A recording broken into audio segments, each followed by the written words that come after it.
Pagi hari ini kajian subuh atau kuliah subuh pada pagi hari ini akan diasuh oleh beliaunya Al-Mukarram Dr. Kiai Haji Saiful Jazil MAG.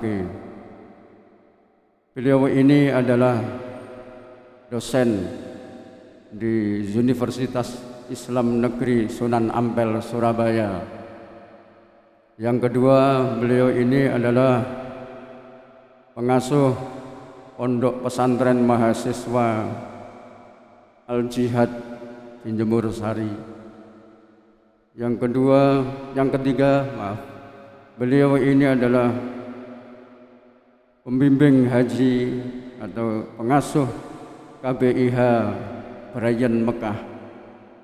Beliau ini juga sebagai pembicara dan dai di stasiun TV 9 dan di CTV.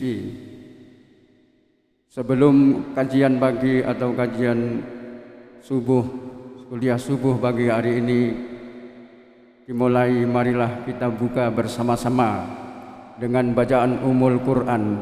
Mudah-mudahan acara ini dari awal hingga akhir bermanfaat dan barokah bagi kita semua. Amin amin ya rabbal alamin.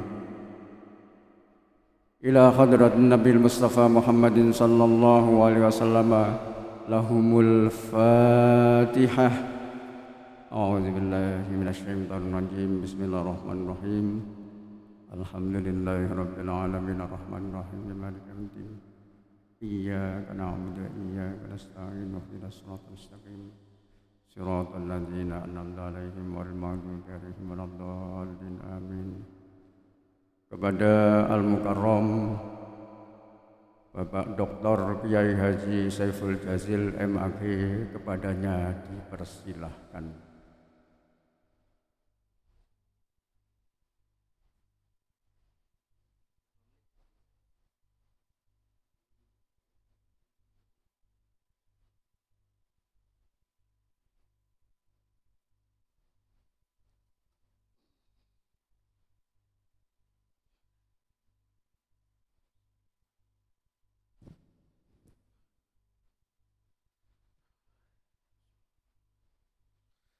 Assalamualaikum warahmatullahi wabarakatuh. Bismillahirrahmanirrahim. Alhamdulillahi rabbil alamin. Allahumma salli ala sayyidina Muhammadin wa ala alihi wa ashabihi ajma'in, amma ba'du.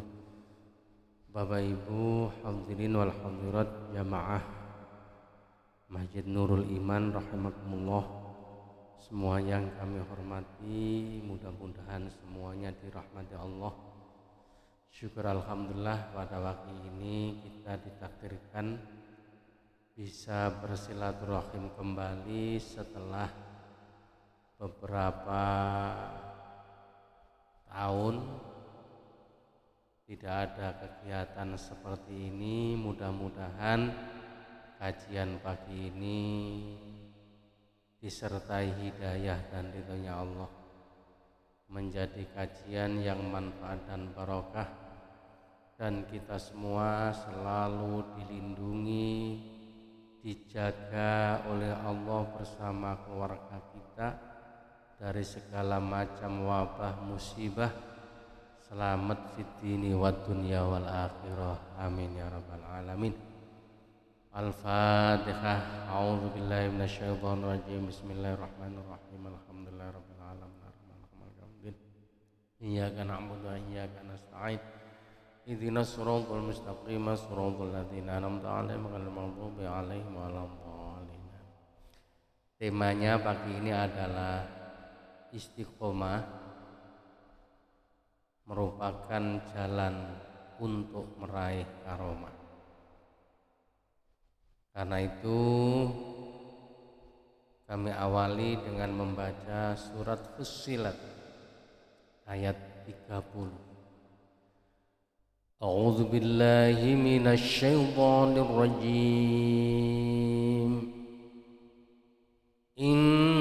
الذين قالوا ربنا الله ثم استقاموا تتنزل عليهم الملائكة ألا تخافوا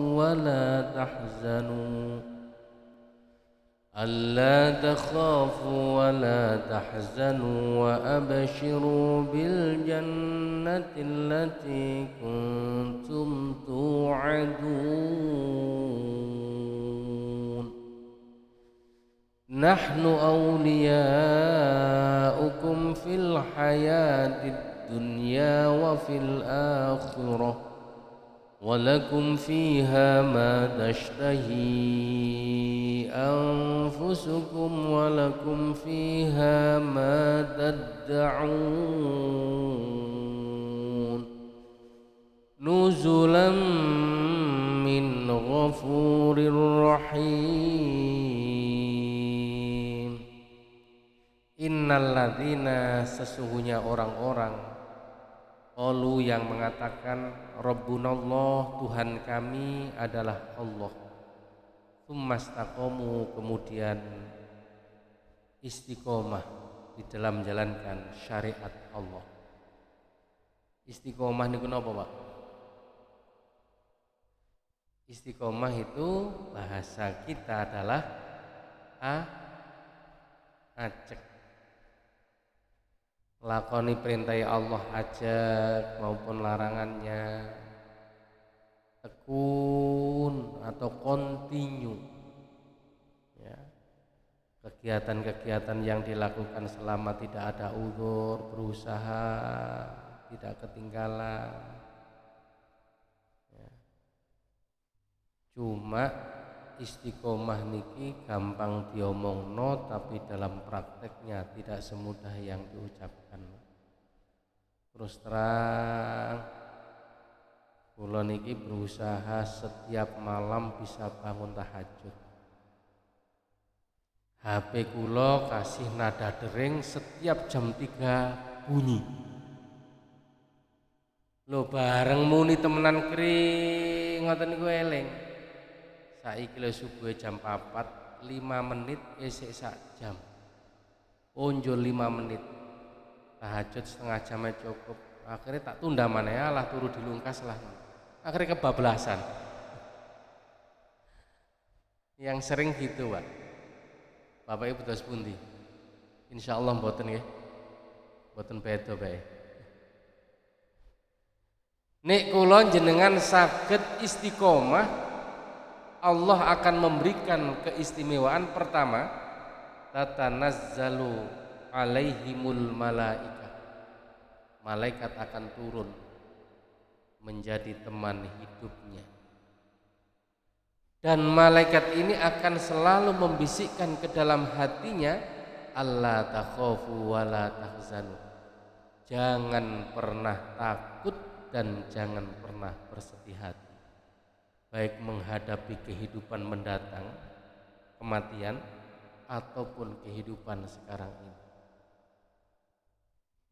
Semua persoalan hidup kita akan selalu dibantu dan ditolong oleh malaikatnya Allah.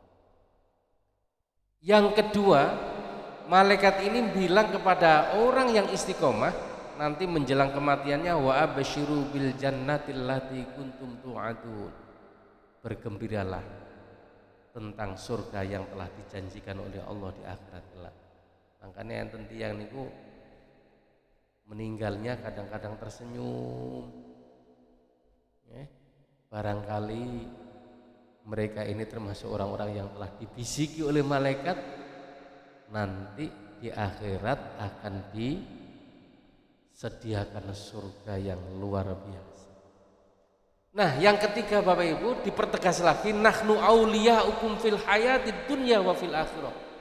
Dari malaikat, kamilah yang akan menjadi penolong langsung bagimu, baik kehidupan dunia maupun di akhirat. Persoalan kita semua akan ditolong dan dibantu malaikat. Bahkan nanti ketika kita menghadap kehadirat Allah akan ditemani dan dikancani para malaikat. ya. Dan yang keempat, walakum fiha ma tashtahi anfusukum walakum fiha ma tad'un. Apa yang terbersit dalam hatimu, apa sing dadi krenteki hatimu, pasti akan dituruti oleh Allah Subhanahu wa taala. Bapak Ibu, supaya kula jenengan saged membayangkan ya apa wong sing didampingi oleh malaikat itu seperti apa gambarannya. Makanya dalam kajian ini saya ingin cerita sejarah. Saya pernah membaca buku, kebetulan ini adalah hasil penelitiannya teman-teman dosen IAIN, yang ketua penelitiannya waktu itu adalah Bapak Profesor Dr. Ki Haji Ridwan Nasir. Panjenengan semua sudah pasti mengenal beliau karena menjadi rektor 2 periode di IAIN Sunan Ampel. Nah, di antara penelitiannya itu adalah tentang perjalanan spiritual para wali songo.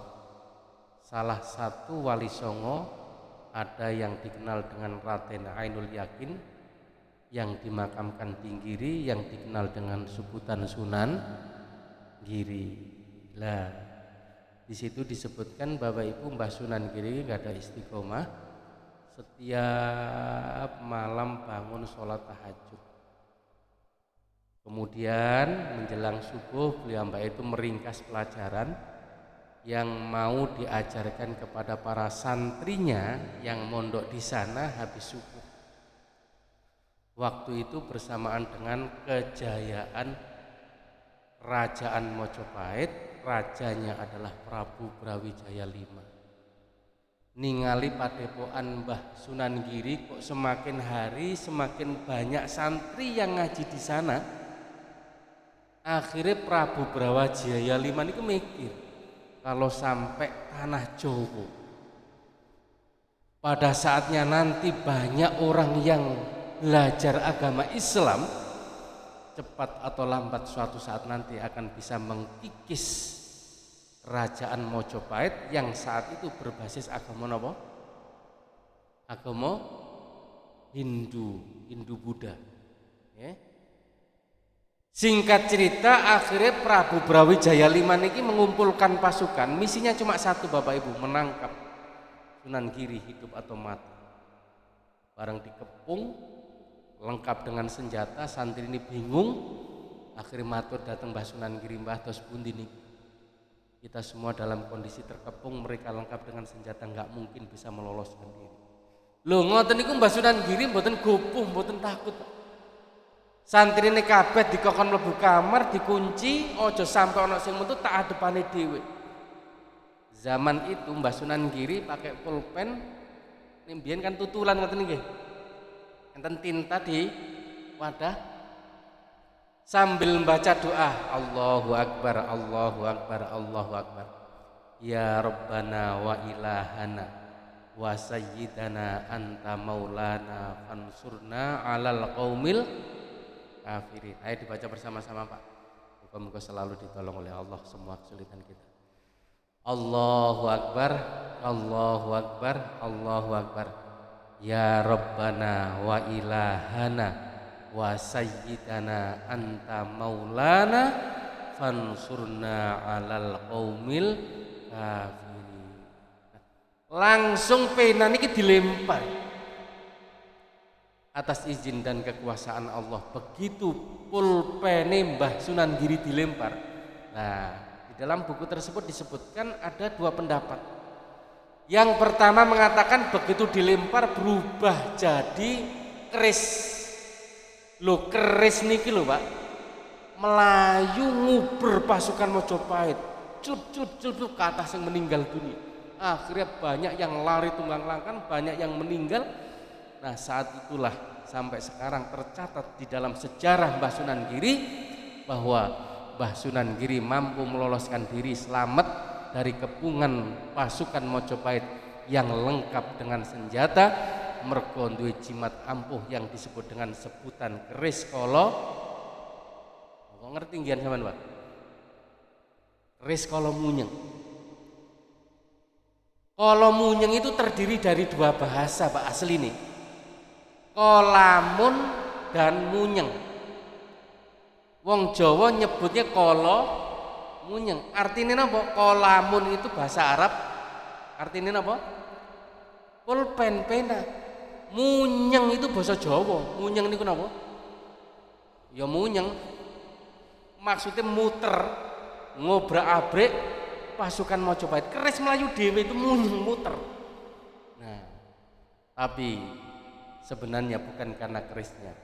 Sebab kalau kita punya keyakinan bahwa keris ini punya kekuatan dan daya, maka hukumnya apa? Syirik.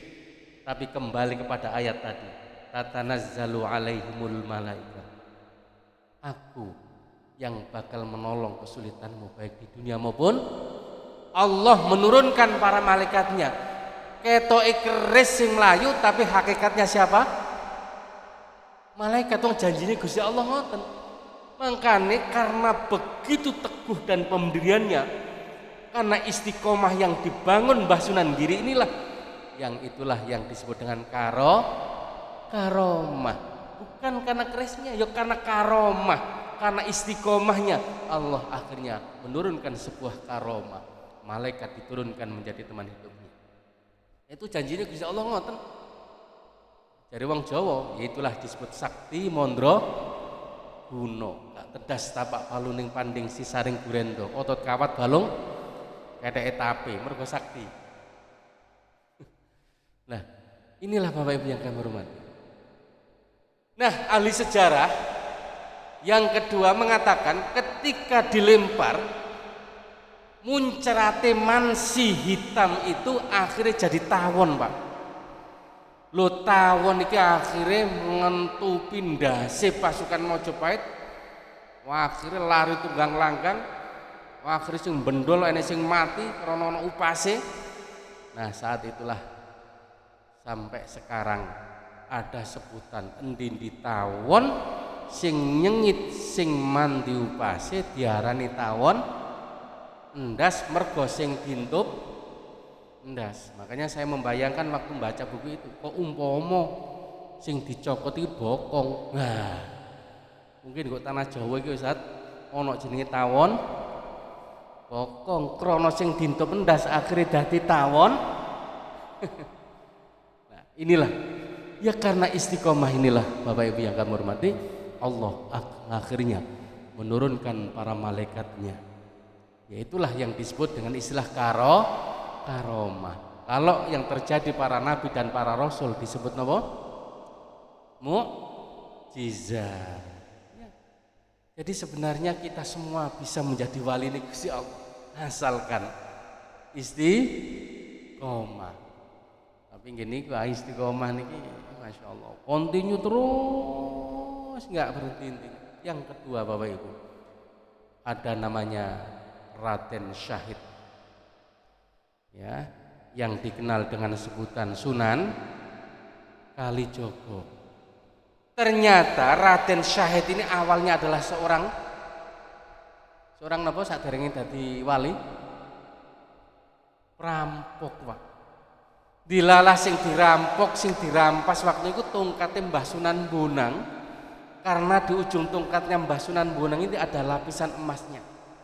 Sampai piyambake jatuh, kemudian bangun, dawuh Mbah Sunan Bonang, kalau hanya sekedar tongkatku ini yang kamu inginkan, sakjane ana sing luwih hebat teko iki iku lho. Nyuting iku lho niku nyuting buah napa, Pak? Kolang kale, sanes buah kates lho nggih. Sebab ning gone Toban niku kan kathah kolang kaling. Buah aren atas izin dan kekuasaan Allah. Buah kolang kaling disuting Mbah Sunan Bonang niki berubah jadi napa? Emas permata. Lah niki. Ini namanya karomah. Kolang kaling berubah jadi emas akhirnya. Raden Syahid tidak tertarik lagi dengan emas yang ada baik di tongkat maupun dengan emasnya. Beliau tertarik gini, kok ono wong tua hebat koyok ngene. andai kata aku iso seperti mbah iki, aku gak perlu repot-repot ngerampok seperti yang selama ini aku lakukan. Umpama kula jenengan duwe karomah disoting dadi es jus ngono kan ya enak, Pak. Sandal dituting dadi dhuwit, wah wis gak ndek utang, Mbah. Akhirnya Mbah Sunan Bonang niki sukune digoceki ditangisi, Mbah, ngapunten. Mulai dinten niki kula kapok kepengin tobat, Mbah. Kula kepengin diangkat dadi santri panjenengan, Mbah. Jadi Mbah Sunan Bonang lah kok nyimut ngoten. Iya le, awakmu bakal tak angkat dadi santriku tapi dengan syarat tongkate Mbah Sunan Bonang dincep nongko pinggir kali jlep. Ojo ngalih-ngalih tunggun tongkatku iki sadurunge tak timbali dhewe. Waktu niku kalau kengken muni karo zikir ya hayyu ya qayyum ya hayyu ya qayyum. Ngoten. Sakjane kepengin fasih kaya gurune. Krana Raden Syahid niku wong Jawa asli, Pak. Lidahe wong Jawa gak iso muni ya hayyu ya qayyum karena sejak kecil belum pernah mengenal huruf Arab. Maksudnya ya hayyu ya qayyum krana lidah Jawa dadine ya kayuku, ya kayumu, ya kayuku, ya kayumu. Tapi atine madhep mantep nang Gusti Allah senajan lesane gak fasih. Mituhu guru dawe guru nunggu tongkat go pinggir kali. Singkat cerita pada akhirnya nanti dia diangkat oleh Allah menjadi salah satu deretan wali songo sejajar dengan gurunya Mbah Sunan Bonang yang akhirnya mendapatkan julukan sebagai Sunan Kalijogo. Mergo salah satu proses tobatnya adalah njogo tongkat nggo pinggir kali. Mangkane Bapak Ibu, mbok menawa enten sing kepengin dadi wali, sandal kula tinggali sampean tunggoki, Pak. Bu.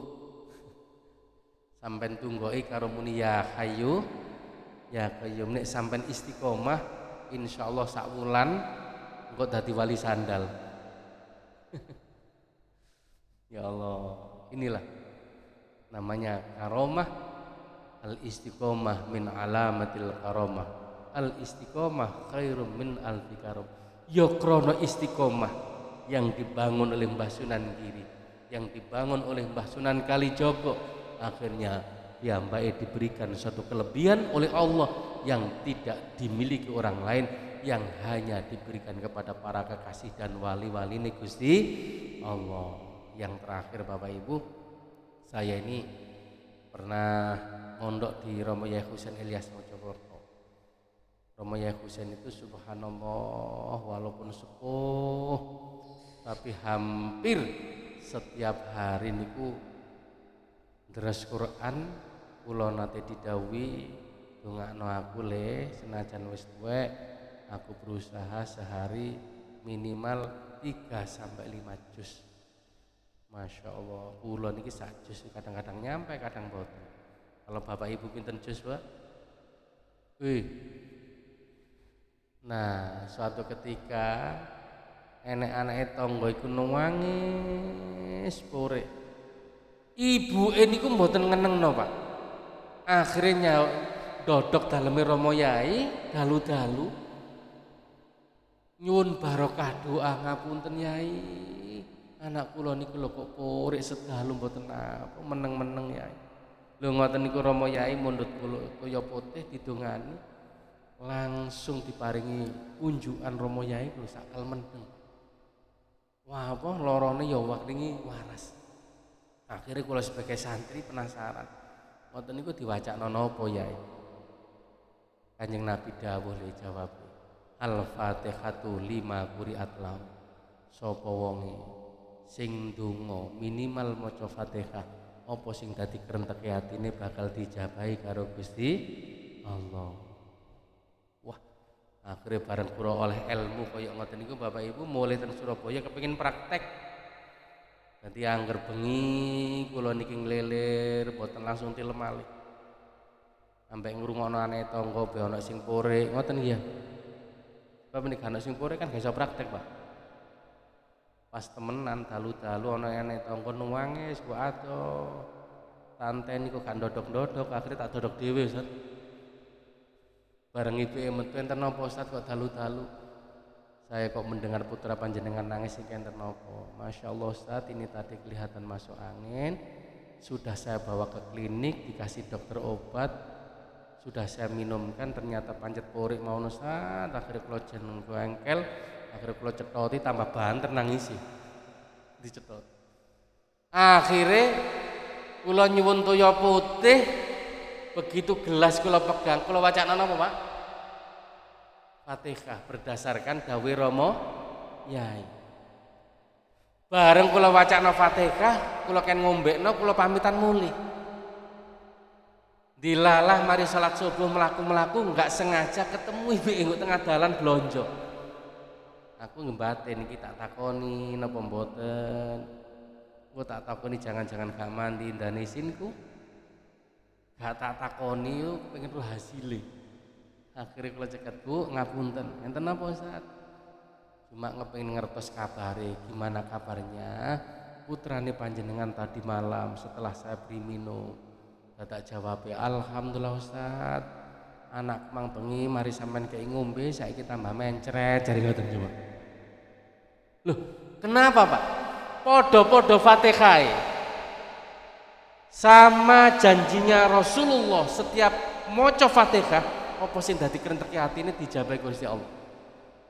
Apakah saya salah di dalam membacanya? Ternyata bukan karena faktor membacanya. Yang satu dibaca terus menerus yang dikenal dengan istiqomah, sing Fatihah sijine diwaca nek pas butuh tok.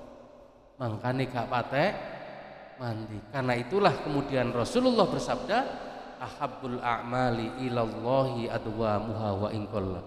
Satu amalan yang paling dicintai Allah bukan karena banyaknya, walaupun sedikit tapi istiqomah. Walaupun semalam hanya 2 rakaat itu lebih baik daripada 1 minggu sekali walaupun semalam suntuk gak tidur. Kira-kira ngoten lah. Itu lebih baik baca Quran setiap hari walaupun beberapa ayat daripada sakulan pisan ngatamna Quran tapi mari ngono gak diwaca blas. Karena itu Kanjeng Nabi dawuh ad-du'a usilahul mukmin. Doa itu adalah merupakan pedang bagi orang mukmin. Pedang niku nek dicentelno tambah landhep apa nayeng, Pak. Pasti berkarat. Tapi kalau kemudian kita asah terus dilalah nganggone 1 tahun sekali nek arepe kurban tok, di saat menggunakan pasti landep dan tajam. Oleh karena itulah Bapak Ibu yang kau hormati, sekali lagi kembali kepada ayat tadi. Nek kula jenengan sakit istiqomah, pertama malaikat akan menjadi teman hidupnya.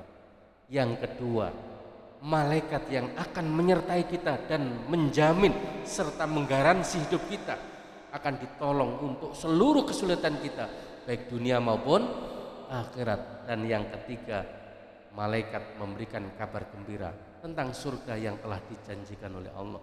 Nek pun koyok ngeten iki sinten arepe ngalahno, boten enten. Karena malaikat yang akan selalu menyertai hidupnya. Muga-muga apa yang saya sampaikan ini disertai hidayah dan ridhonya Allah, dan kita semua diberikan kesehatan, kekuatan iman lahir dan batin sehingga bisa ibadah dengan istiqomah. Allahumma amin. Al-Fatihah. A'udzubillahi minasyaitonir rajim. Bismillahirrahmanirrahim. Alhamdulillahirabbil alamin. Iyyaka na'budu wa iyyaka nasta'in. Ihdinas siratal mustaqim, siratal ladzina an'amta 'alaihim ghairil maghdubi 'alaihim waladdallin. Allahumma shalli 'ala sayyidina Muhammad wa 'ala ali sayyidina Muhammad. Alhamdulillahirabbil alamin. Rabbana ighfir lana wa liwalidina warhamhum kama rabbawna shighara. Rabbana atmim lana nurana waghfir lana innaka 'ala kulli syai'in qadir. Rabbana atina fid dunya hasanah wa fil akhirati hasanatan wa qina adzabannar wa adkhilnal jannata ma'al abrar ya aziz ya ghafar ya rabbal alamin. Wa sallallahu ala sayyidina Muhammadin walhamdulillahirabbil alamin. Akhirnya mentari pagi bersinar cerah, pohon cemara menjulang di taman. Barangkali ada kesalahan diri yang membuat Bapak Ibu marah, mohon maaf mumpung ada kesempatan. Jika air keruh jadi hambatan, bening embun tetap menetes indah. Sampai kapanpun kami ucapkan dan kami doakan, semoga kita semua bisa ibadah dengan istiqomah. Allahumma amin. Akhirul kalam. Wassalamualaikum warahmatullahi wabarakatuh. Subhanakallahumma wa bihamdika asyhadu an la ilaha illa anta astaghfiruka wa atubu ilaik. Allahumma shalli ala Muhammad.